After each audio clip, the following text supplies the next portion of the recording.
Kovo 1 dieną, vykdant institucinės pertvarkas, į naujausius grupinio gyvenimo namus Tauragėje ir Ryčtato gatvėje iš Adakavos socialinių paslaugų namų atsikraustė 10 asmenų. Tauragėje pastatyti antrieji grupinio gyvenimo namai. Dar vieni tokie namai yra Norkaičiuose.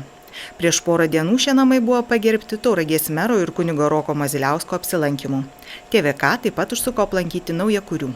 Virgita, jūs dabar virtuviai darbuojatės? Taip, darbuojamės virtuviai. Ar labai patinka? Patinka man dirbti prie virtuviai. O tai galbūt pjaustyti labiausiai patinka? Patinka pjaustyti, bulves skusti patinka. Viską. Viską. O mėgstamiausias patiekalas, koks dabar žinau daro šaltibarščius? Šaltibarščius jo mėgstamiausias sriuba. Ar patinka čia gyventi? Patinka labai. Tai jau 2 mėnesiai, sako. Na, patinka tikrai. Aha. O jūsų draugai draugiški?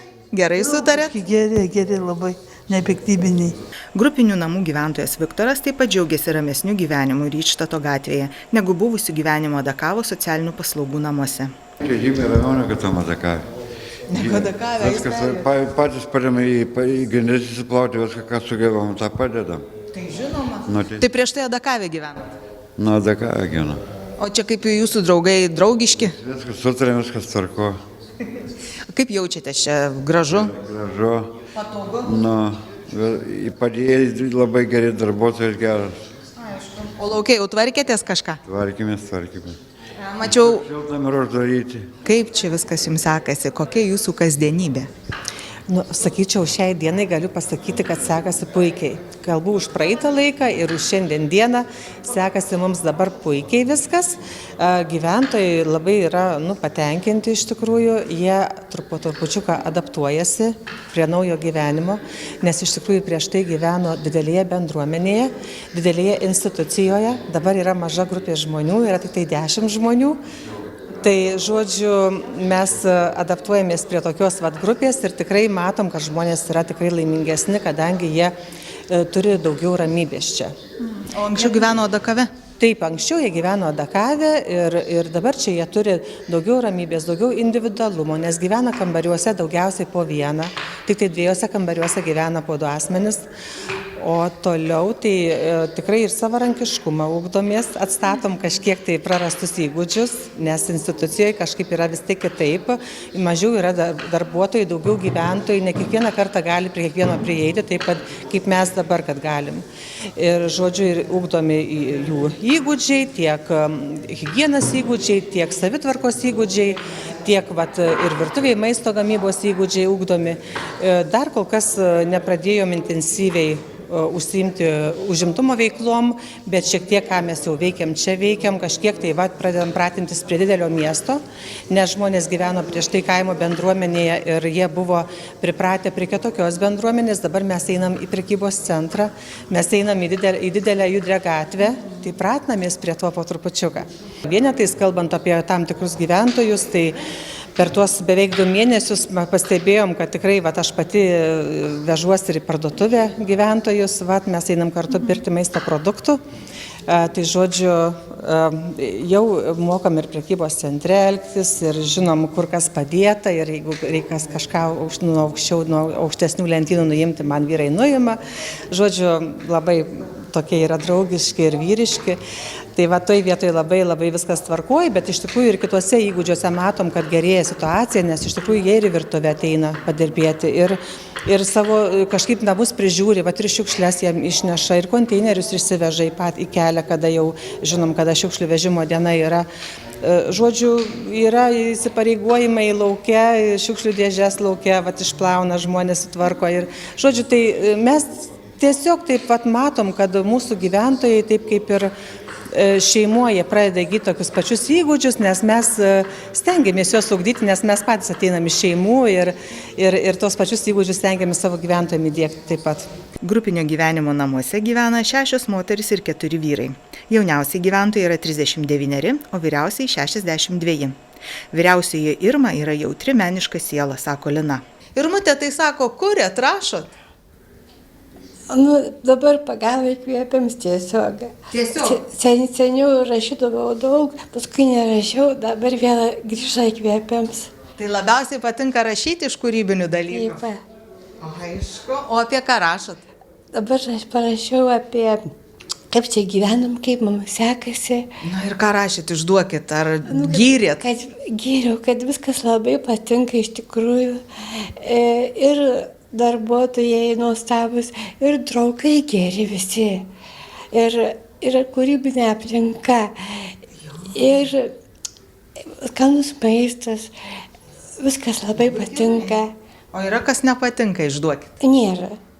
Viskas patinka. Ir kambariukas jūsų Ir patinka. nuostabus kambariukas. Čia viena gyvenu. Ir rašot.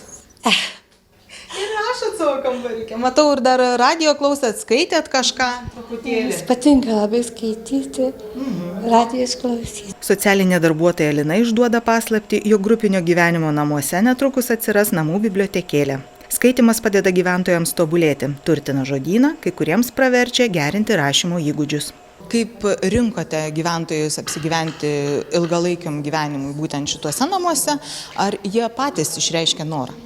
Pirmiausia, atsižvelgiam į individualius gyventojų gebėjimus, kaip jie pagal savo sveikatos stovį galėtų gyventi grupinio gyvenimo namuose, nes čia reikia daugiau turėti savarankiškumo įgūdžių.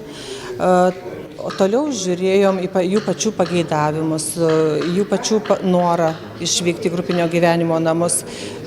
Galų gale išreiškė norą ir artimieji gyventojų, nes kadangi jie yra dauguma Tauragės savivaldybės čia gyventojai ir jų artimieji, kai kurių gyvena pačiam Tauragės mieste ir jiem labai patogu čia susisiekti, tai va labai dažnai aplanko pas mus ir apsilanko, ir jiem, ir artimiesiems patogiau, ir gyventojams smagiau, kad artimieji dažniau gali apsilankyti. Grupinio gyvenimo namuose dirba 6 darbuotojai. Darbuotojai mes turim 5 individualios priežiūros darbuotojus ir aš viena socialinė darbuotoja, aš dirbu darbo dienomis, įprastu laiku, nuo 8 iki 17 valandos vakaro. O individualios priežiūros darbuotojai dirba paromis po vieną, pasikeisdami slenkančių grafikų. Žodžiu, ir gyventojai yra ištisą parą darbuotojų priežiūrai ir pagalbai. 10 žmonių gyvenamasis namas su visa išorė yra 340 kvadratinių metrų. Gyvenamasis plotas, buities patalpos ir visa kita, čia yra apie 240 kvadratų, o gyvenamieji kambariai yra panašiai vienam gyventojui 10 kvadratinių metrų. Namų teritorijoje greit atsiras šiltnamis bei įvairių sodinukų, gėlių. Mes pradėjome ūkininkauti, kabutėse kalbant, žodžiu, turėsim šiltnamį, turėsim veiklas tam tikras šiltnamyje vis tiek, pratinsimės trupučiuką ir pasodinti kažką, tai užsiauginti kažką tai savo, tai žodžiu, ir gėlių gal matėt, mes turim lauke sodinamų tokių augalėlių, tai bandysim ir aplinką savo gražinti, kad būtų jaukesnė, patrauklesnė praeiviams ir mums patiems, tai žodžiu, laukia darbai dideli, nes vasara artėja.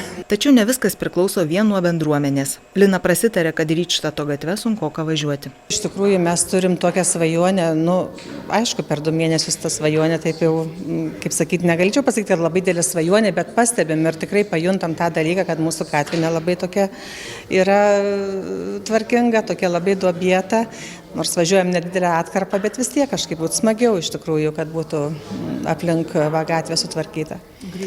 Greideriuojama bent jau iš tikrųjų. O šiaip tai nesiskundžiam, viskas labai gerai.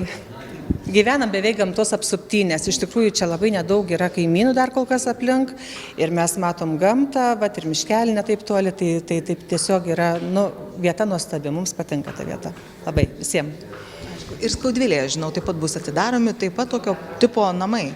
Taip, mes Skaudvilėje jau atidarėme irgi taip pat 2 grupinio gyvenimo namus, lygiai tokius pačius, kada nuvažiuosite į Skaudvilę, tai tikrai pamatysite prie kelio, pravažiuosite lygiai tokį patį namą ir tenais jau gyvena 10 gyventojų vienam name ir 10 gyventojų kitam name. Žodžiu, vienu metu mes išsikėlėm 30 gyventojų iš didelės institucijos į grupinio gyvenimo namus, į 3 grupinio gyvenimo namus. Ateityje Dakavo socialinių paslaugų namuose Dakave liks tik 141 gyventojas, kuriam reikės nuolatinės priežiūros.